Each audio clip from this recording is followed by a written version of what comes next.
আফ্রিকার জঙ্গলের ভেতরে লুকানো এক রহস্যময় শহর।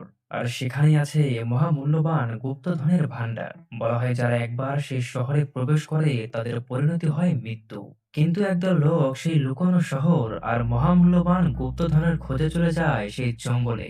তবে তারা তো আর জানতো না সেখানে অপেক্ষা করছে ভয়ানক প্রকৃতি, জঙ্গলি আদিবাসীদের হামলা এবং সেখানে লুকানো শত শত মৃত্যুপাত। এখন প্রশ্ন আসতেই পারে কি এমন আছে সেই গুপ্ত শহরে, আর কি বা হয়েছিল তাদের শেষ পরিণতি।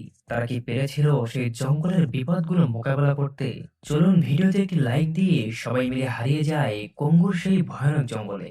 গল্পের শুরুতেই আমরা একটি কন্ট্রোল রুম দেখতে পাই, যেখানে ক্যারেন এবং তার সহকর্মী চার্লসের সাথে যোগাযোগ করছিল। চার্লস এখন আফ্রিকার গভীর জঙ্গল কঙ্গোতে আছে।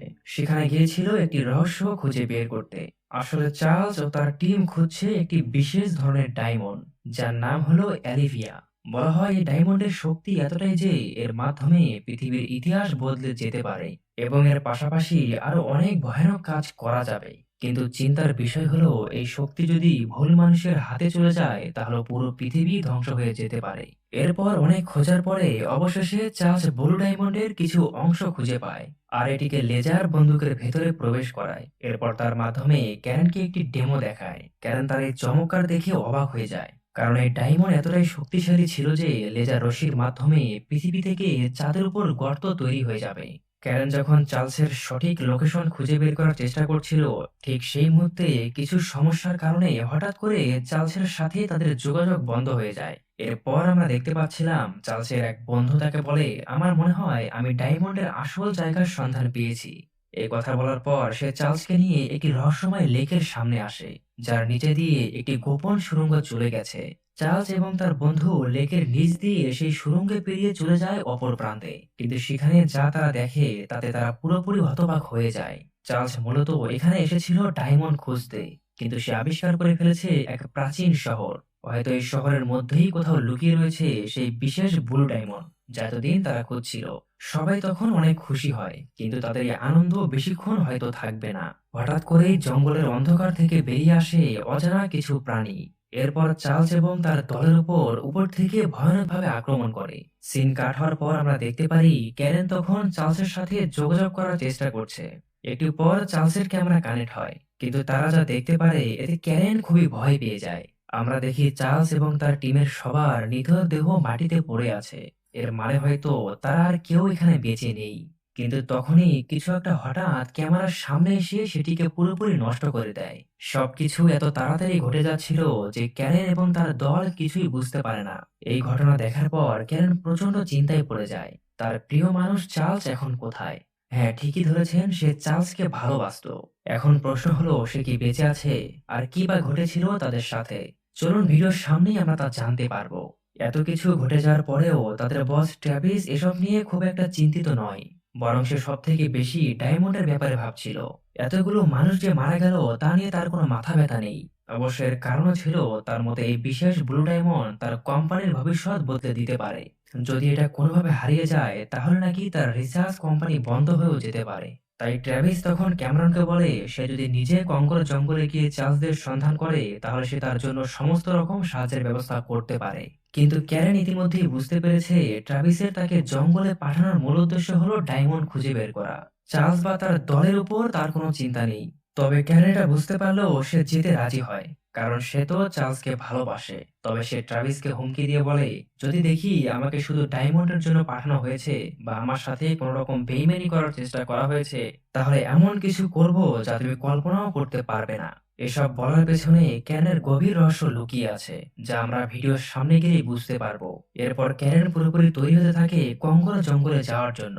অন্যদিকে আমরা পিটার নামের এক বিজ্ঞানীকে দেখতে পাই। সে এমন একটি ডিভাইস আবিষ্কার করেছে যার মাধ্যমে লাইন ল্যাঙ্গুয়েজকে ভাষায় রূপান্তর করা যায়।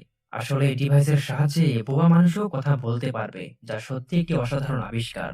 তার এই গবেষণার জন্য সে বেছে নিয়েছে একটি গরিলাকে, যার নাম অ্যামি। আমরা দেখি অ্যামি ছিল খুবই বুদ্ধিমান। পিটার তাকে অনেক দিন ধরেই সেই ডিভাইসের মাধ্যমে সাইন ল্যাঙ্গুয়েজ শিখাচ্ছে। এ কারণেই পিটার একদিন সবার সামনে তার এই আবিষ্কার প্রদর্শন করে। সেখানে আসা সমস্ত লোক অ্যামির এরকম কথা বলা দেখে অবাক হয়ে যায়। সবাই তার এই আবিষ্কারের জন্য তার অনেক প্রশংসাও করে। কিন্তু এসবের মাঝেও পিটার বেশ চিন্তিত, কারণ আমি প্রায়ই দুঃস্বপ্ন দেখতো। একদিন সে তার স্বপ্নের দৃশ্যগুলোকে আঁকতে শুরু করে। আর সেই অদ্ভুত ছবিগুলো দেখে পিটার অনেকটাই অবাক হয়। কারণ সেখানে অ্যামি নিজের আসল ঘর, বন জঙ্গল এবং তার জাতিদের ভীষণ মিস করছিল। এই বিষয়গুলো সে ছবির মাধ্যমে তুলে ধরে। আর এই কারণেই পিটার সিদ্ধান্ত নেয় অ্যামির বন্ধু হিসেবে তার দায়িত্ব তাকে নিজের বাড়িতে ফিরিয়ে দেওয়া। ফলে সে অ্যামির জন্মস্থান খুঁজতে শুরু করে। এভাবে অনেক খোঁজার পরে সে অবশেষে সেই কাঙ্ক্ষিত স্থান খুঁজে পায়। কিন্তু অদ্ভুতভাবে আমরা দেখতে পাই এটা ঠিক সেই জায়গা যেখানে চার্লস এবং দলের সবাই রহস্যময়ভাবে হারিয়ে গিয়েছিল। সবটা জানার পর পিটার ঠিক করে যেভাবে হোক অ্যামিকে তার জাতিদের কাছে ফিরিয়ে দিবে। কিন্তু তার এই কঙ্গল জঙ্গলে অভিযানের জন্য অনেক অর্থের দরকার ছিল। তাই পিটার তার বসের কাছে গিয়ে কঙ্গো অভিযানের জন্য আর্থিক সাহায্য চায়। কিন্তু তার বস তাকে স্পষ্ট জানিয়ে দেয় সে এই অভিযানের জন্য কোনো প্রকার সাহায্য সহযোগিতা করতে পারবে না। পিটার তখন পুরোপুরি হতাশ হয়ে পড়ে। সে কি করবে বুঝতে পারছিল না। ঠিক তখনই হেমলক নামের এক রোমানিয়ান ব্যবসায়ী তাকে বলে সে পিটারকে কঙ্গোর জঙ্গলে যেতে সাহায্য করতে পারে। কিন্তু এখন প্রশ্ন হলো হেমলক কেন? সে কি কোনো স্বার্থ ছাড়াই অর্থ দিতে চেয়েছিল? তা কিন্তু নয়। আসলে মূল ঘটনা হলো হেমলক বহুদিন ধরে এক রহস্যময় প্রাচীন শহরের সন্ধান করছিল, যার নাম হচ্ছে দ্য লস্ট সিটি অফ জিন। এই শহরটি ঠিক সেই স্থানই ছিল যেখানে চার্লস নিখোঁজ হয়েছিল। হেমলক একটি প্রাচীন বই থেকে এই গুপ্ত শহরের ব্যাপারে জানতে পারে। একসময় কিং সোলোমন নামে এক রাজা এই জঙ্গলে ব্লু ডায়মন্ড খোঁজার জন্য অভিযান করেছিল। বলা হয় সেই শহরে লুকানো আছে মহামূল্যবান সেই ডায়মন্ড। এমনকি সে বইটির এক পৃষ্ঠায় আঁকা একটি বিশাল চোখের চিহ্ন দেখতে পারে, ঠিক যেমনটা অ্যামি এঁকেছিল। এখন হেমলকের মনে হতে থাকে অ্যামি যেহেতু সেই শহরেই বড় হয়েছে, তাই সে খুব সহজেই তাদেরকে ওই গুপ্ত শহরের কাছে নিয়ে যেতে পারবে। মূলত ঠিক এই কারণেই হেমলক পিটার ও অ্যামিকে সাহায্য করতে রাজি হয়েছে। কিন্তু পিটার হেমলকের এই গোপন পরিকল্পনার কিছুই জানতো না। সে মনে করেছিল হেমলক হয়তো পশু পাখি ভালোবাসে, তাই এমনটা করেছে। তাদের সব প্রস্তুতি শেষ হলে পরদিন তারা জঙ্গলের অভিযানের জন্য বিমানবন্দরে চলে আসে। কিন্তু প্লেনে ওঠার সময় পিটার এবং ক্যারেনের দেখা হয়ে যায়। এরপর দুজনে পরিচিত হয়ে কথা বলার পর বুঝতে পারে তারা দুইজনই আলাদা লক্ষ্যে হলেও তাদের গন্তব্য একই ছিল, সেই কঙ্গোর ভয়ানক জঙ্গল, যেখানে জানা অজানা সব বিপদ অপেক্ষা করছিল তাদের জন্য। ঠিক তখন আমরা দেখি ক্যারেন তাদের সুরক্ষার জন্য অত্যাধুনিক সব অস্ত্র সাথে নিয়েছিল, যা তাদের জঙ্গলের ভিতরে টিকে থাকতে সাহায্য করবে। দীর্ঘ অনেক সময় যাত্রা করার পর তাদের বিমানটি সেন্ট্রাল আফ্রিকা এসে ল্যান্ড করে। কিন্তু সেখানে তখন আতঙ্কবাদীদের ভিতরে যুদ্ধ চলছিল। মানে তাদের কঙ্গোর জঙ্গলে যাওয়া এখন অনেকটাই কঠিন হয়ে গেছে। তাই ক্যারেন সেখানকার মুন্ড্রো নামের এক স্থায়ী লোককে তাদের দলে নেয়। কারণ সে কঙ্গোর জঙ্গলকে অনেক ভালো করেই চিনত। সে তাদেরকে জঙ্গলের ভয়ানক সব বিপদ থেকে টিকে থাকতে সাহায্য করবে। এরপর তারা বিমানে করে ফাইনালি কঙ্গোর জঙ্গলের উদ্দেশ্যে রওনা দেয়। বেশ অনেকটা সময় যাত্রা করার পর তারা কঙ্গোর জঙ্গলের উপরে চলে আসে। তবে এখন তারা নিরাপদ একটি জায়গা খুঁজছিল, যেন তাদের বিমানটিকে তারা ল্যান্ড করাতে পারে। কিন্তু ঠিক তখনই জঙ্গলে থাকা আতঙ্কবাদীরা তাদের প্লেনটির দিকে মিসাইল নিক্ষেপ করে। এতে করে তাদের বিমানের কিছু অংশ ভেঙে যায়। সবাই বুঝতে পারে যে বিমানটি যে কোনো মুহূর্তে ক্র্যাশ করতে পারে। এখন তাদের সামনে একমাত্র উপায় ছিল বিমান থেকে প্যারাশুট দিয়ে লাফ দেওয়া। তা না হলে এই বিমান মাটিতে ক্র্যাশ করলে তাদের পরিণত হবে মৃত্যু। এজন্য অবশেষে সবাই প্যারাশুট নিয়ে বিমান থেকে লাফিয়ে পড়ে। কিছুক্ষণ পর আমরা দেখতে পাচ্ছিলাম সবাই নিরাপদে জঙ্গলের মধ্যে নামতে সক্ষম হয়েছে। তারা এত বড় বিপদ থেকে বাঁচার পরেও সবাই অনেকটা ভয়ের মধ্যে ছিল। কারণ যে কোনো সময় এই জঙ্গলে তাদের উপর বিপদ নেমে আসতে পারে। সবাই অনেক ক্লান্ত থাকার কারণে সেখানেই তাঁবু তৈরি করে। মূলত আজকের রাতটা তারা এখানেই থাকবে বলে সিদ্ধান্ত নিয়েছে। অন্যদিকে ক্যারেন স্যাটেলাইটের মাধ্যমে তার বস ট্র্যাভিসের সঙ্গে যোগাযোগ করে এবং তাদের বর্তমান অবস্থা তাকে জানিয়ে দেয়। এভাবে সেদিনকার রাতটা কোনো মতে কেটে গেলে পরদিন খুব ভোরের দিকে তারা আবার সামনের দিকে যাত্রা শুরু করে। তবে জঙ্গলের মধ্য দিয়ে চলাটা তাদের জন্য খুবই বিপজ্জনক ছিল, কারণ চারদিকেই তাদের জন্য অপেক্ষা করছে মৃত্যুফাত। এভাবে অনেক সময় ধরে চলার পর সন্ধ্যার দিকে জঙ্গলের বৃষ্টি পড়তে শুরু করে। এতে করে সবাই অনেকটাই সমস্যায় পড়ে যায়। কিন্তু এর পরেও কোনো রকম করে তারা সামনের দিকে এগিয়ে যেতে থাকে। তবে তাদের গন্তব্যের জন্য শুধু বৃষ্টি বাধা কিন্তু নয়। কিছুটা পথ এগিয়ে গেলে জঙ্গলে থাকা আদিবাসীরা তাদের সামনে চলে আসে। তবে এই আদিবাসীরা ছিল খুবই ভালো মনের মানুষ। তারা কথা বলে বুঝতে পারে ক্যারেন সহ বাকি সবাই তাদের জন্য বিপজ্জনক না। ক্যারেন যখন আদিবাসীদের চার্লস ও তার দলের লোকজনের কথা জিজ্ঞেস করে, আদিবাসীরা তেমন কিছুই বলতে পারে না। তবে তারা বিদেশি একজন লোককে এখানে আহত অবস্থায় খুঁজে পেয়েছে। এরপর আমরা সেই লোকটিকে দেখতে পাই, তার অবস্থা খুবই খারাপ ছিল। সে কোনোভাবেই তার শরীর নড়াচড়া করতে পারছিল না। ক্যারেন তার কাছে গিয়ে চার্লসদের ব্যাপারে জিজ্ঞেস করে, কিন্তু এখানে সে যখন এমিকে দেখে তখনই সে ভয় পেয়ে চিৎকার করতে শুরু করে। আমরা দেখি সে এতটাই ভয় পেয়েছিল যে সে তৎক্ষণাৎ মারা যায়। এখন প্রশ্ন আসতেই পারে, এর পেছনে এমন কি রহস্য লুকিয়ে আছে যে সে এমিকে দেখা মাত্রই এতটা ভয় পেয়ে মারা গেল। এই রহস্য তো আমরা মুভির সামনে গেলেই বুঝতে পারবো। লোকটির এমন অবস্থা দেখে ক্যারন সহ বাকি সবাই ভয় পেয়ে যায়, কারণ তারা এর কোনো মানেই বুঝতে পারছিল না। যাই হোক, কিছুটা সময় এখানে বিশ্রাম নিয়ে এরপর তারা আবারও অভিযানে বেরিয়ে পড়ে। কিন্তু এবার তাদের পথ আরো বেশি বিপজ্জনক হয়ে ওঠে। পথ চলতে চলতে একসময় রাত হয়ে যায়। সেদিন রাতে তারা যখন একটি নদী পার হচ্ছিল, ঠিক তখনই বিশাল আকৃতির জলহস্তির মতো কিছু প্রাণী তাদের উপর আক্রমণ করে। এই আচমকা হামলায় তাদের দলের কয়েকজন সদস্য সেখানেই মারা যায়, আর যাদের ভাগ্য ভালো ছিল তারা প্রাণে বেঁচে যায়। এরপর তারা কোনো রকমে নদী পার হয়ে তীরে উঠে আসে। সবাই তাদের সৃষ্টিকর্তার কাছে শুকরিয়া আদায় করছিল, কারণ বড় ধরনের একটি বিপদ থেকে তারা রক্ষা পেয়েছে।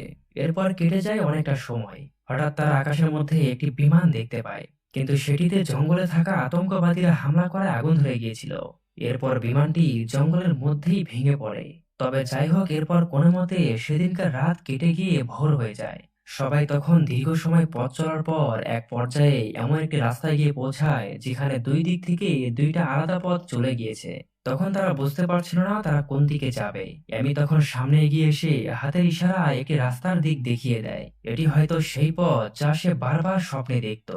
সবাই এবার এমির কথা মতো সেই পথ ধরে সামনের দিকে এগোতে থাকে। কিছুক্ষণ হাঁটার পর তারা জঙ্গলের আরো গভীরে প্রবেশ করে এবং সেখানে সেই ভাঙাচোরা বিমানটিকে খুঁজে পায়, যেটি গতরাতে জঙ্গলের ভিতরে ভেঙে পড়েছিল।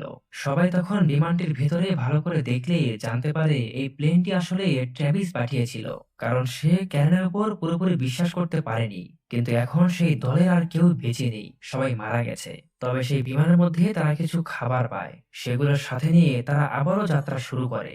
দীর্ঘ অনেক সময় জঙ্গলের ভিতরে যাত্রা করার পর তারা অবশেষে দ্য লাস্ট সিটি অব জিনের কাছাকাছি পৌঁছে যায়। জঙ্গলের ভেতরে এরকম এক প্রাচীন শহর দেখে সবাই অবাক হয়ে যায়, কিন্তু এদের মাঝে সবচেয়ে খুশি ছিল হেমলক। আমরা দেখতে পারি শহরটির সামনে একটি বিশাল মূর্তি ছিল। আমি কিন্তু তার স্বপ্নে ঠিক এমন কিছুই দেখেছিল। হেমলক তখন বলে, আমার ধারণা বাইরের পৃথিবী থেকে ব্লু ডায়মন্ডকে রক্ষা করার জন্যই কিং সোলোমন এই গোপন শহরটি তৈরি করেছিলেন। সবাই তখন মনের ভেতরে এক উচ্ছ্বাস নিয়ে শহরের ভেতরে প্রবেশ করে। আমরা তখন দেয়ালে বিভিন্ন চিত্রলিপি খোদাই করা দেখতে পাই, যেখানে প্রাচীনকালে সমস্ত ঘটনা লিপিবদ্ধ করা হয়েছে। তারা ডায়মন্ড খোঁজার উদ্দেশ্যে শহরের আরো গভীরে প্রবেশ করে, কিন্তু তখনই হঠাৎ করে তাদের উপর একদল বিশাল আকৃতির গরিলা আক্রমণ করে। এদের বলা হয় গ্রে গরিলা, যারা বহু বছর আগেই বিলুপ্ত হয়ে গেছে, কিন্তু তারা এই গহীন জঙ্গলের ভিতরে তাদের অস্তিত্ব টিকিয়ে রেখেছিল। ক্যারন সহ সবাই গরিলাদের দেখে হতবাক হয়ে যায়। এদের দেখে মনে হচ্ছিল যেন তারা বহু বছর ধরে এই জায়গা এবং ব্লু ডায়মন্ডকে পাহারা দিচ্ছে। তবে এই গরিলাগুলো ছিল খুবই ভয়ানক। সবাই তখন বিভিন্ন অস্ত্র দিয়ে তাদের সাথে লড়াই করার চেষ্টা করে, কিন্তু এদিকে যত সময় যাচ্ছিল গরিলার সংখ্যাও বাড়তে থাকে। ফলে এক প্রকার বাধ্য হয়ে ক্যারন সহ বাকি সবাই কোনো মতে সেখান থেকে বেরিয়ে আসে। এখন হয়তো বুঝতে পারছেন চার্লসের দলের শেষ জীবিত থাকা লোকটি কেন অ্যামিকে দেখে ভয় পেয়ে মারা গিয়েছিল। মূলত এই গরিলাগুলোই চার্লসের দলের উপর আক্রমণ করে, তাই লোকটি ভেবেছিল অ্যামি হয়তো তাদের দলেরই একজন। যাই হোক, এরপর সেদিনকার রাতটা তারা জঙ্গলের একটি জায়গায় তাঁবু করে কোনোভাবে কাটিয়ে দেয়। পরদিন সকালে তারা আবার সেই শহরের মধ্যে প্রবেশ করে। হেমলক তখন দেয়ালে খোদাই করা সিম্বলগুলো দেখে বুঝতে পারে এই গরিলাগুলোকে মূলত কিং সোলোমানই প্রশিক্ষণ দিয়েছিলেন, যাতে তারা ব্লু ডায়মন্ডকে বাইরের শত্রুদের হাত থেকে রক্ষা করতে পারে। এদিকে পিটার সেখানে শত শত মানুষের কঙ্কাল দেখতে পেয়ে খুবই ভয় পেয়ে যায়। আসলে এই মানুষগুলো হয়তো তাদের আগে এখানে এই মহামূল্যবান ডায়মন্ডটি নিতে এসেছিল। সবাই তখন বুঝতে পারে যে এখানে বেশিক্ষণ থাকলে হয়তো তারাও মারা যেতে পারে। তাই সবাই সিদ্ধান্ত নেয় যত তাড়াতাড়ি সম্ভব এই জঙ্গল থেকে বেরিয়ে যেতে হবে। কিন্তু ঠিক তখনই পাশের হাজার বছর ধরে ঘুমিয়ে থাকা আগ্নেয়গিরি জেগে ওঠে। সেই শহরের মধ্যে শুরু হয় প্রচন্ড ভূমিকম্প। তখন ভূমিকম্পের ধাক্কায় ক্যারেন এবং বাকি সবাই সেখানকার ভেতরের একটি বিশাল সুড়ঙ্গে পড়ে যায়। তবে এতে করে তাদের লাভই হলো, কারণ এই সুড়ঙ্গের শেষ প্রান্তে রয়েছে তাদের কাঙ্ক্ষিত সেই ব্লু ডায়মন্ডের গুপ্ত ভান্ডার। সবাই কিছুটা পথ সামনে এগিয়ে গেলে পুরোপুরি হতবাক হয়ে যায়। কারণ তাদের চারপাশে ছড়িয়ে ছিটিয়ে পড়ে আছে অমূল্য সব ব্লু ডায়মন্ড, যার জন্য তারা এতটা ঝুঁকি নিয়ে এই জঙ্গলে এসেছিল।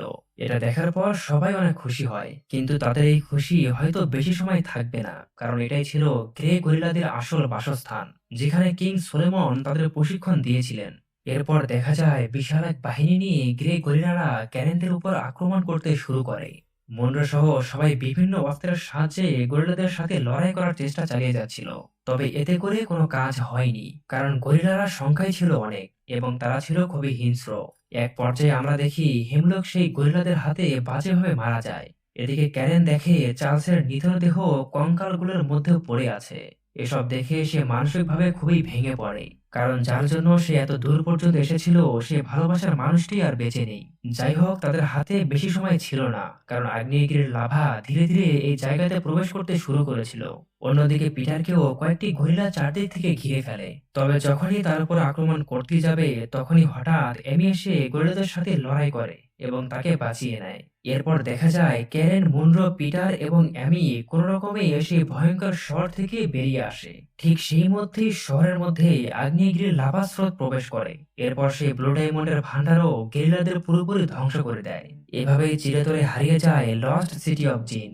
এরপর অনেকটা সময় পর ক্যারেন সহ বাকি সবাই নিরাপদ স্থানে চলে আসে। তবে সবাইকে অবাক করে দিয়ে আমরা ক্যারেনের হাতে একটা ব্লু ডায়মন্ড দেখতে পাই, কিন্তু এটি সে ট্র্যাভিসকে দিবে না, কারণ সে আগেই বলেছিল যদি ট্র্যাভিসের একমাত্র উদ্দেশ্য ব্লু ডায়মন্ড হয় তাহলে সে এমন কিছু করবে যা সে কল্পনাও করতে পারেনি। এরপর ক্যারেন একটি লেজার বন্দুকে সেই ব্লু ডায়মন্ডকে ব্যবহার করে। এরপর সেটাকে টার্গেট করে ট্র্যাভিসের কোটি কোটি ডলার দামের স্যাটেলাইটের দিকে, যেটার জন্য ট্র্যাভিস সে ব্লু ডায়মন্ড খুঁজছিল। এরপর ক্যারেন সেই লেজারের সাহায্যে মুহূর্তের মধ্যেই স্যাটেলাইটটি ধ্বংস করে দেয়। হয়তো এটাই ছিল ট্র্যাভিসের প্রাপ্য শাস্তি, কারণ একমাত্র তার লোভের কারণে সে তার ভালোবাসার মানুষটিকে আজ হারিয়েছে। এরপর আমরা দেখতে পারি পিটার তার বন্ধু এমিকে সেই জঙ্গলের মধ্যে তার জন্মস্থানে রেখে আসে। এমিও তার পরিবারকে খুঁজে পেয়ে মহা খুশি হয়ে যায়।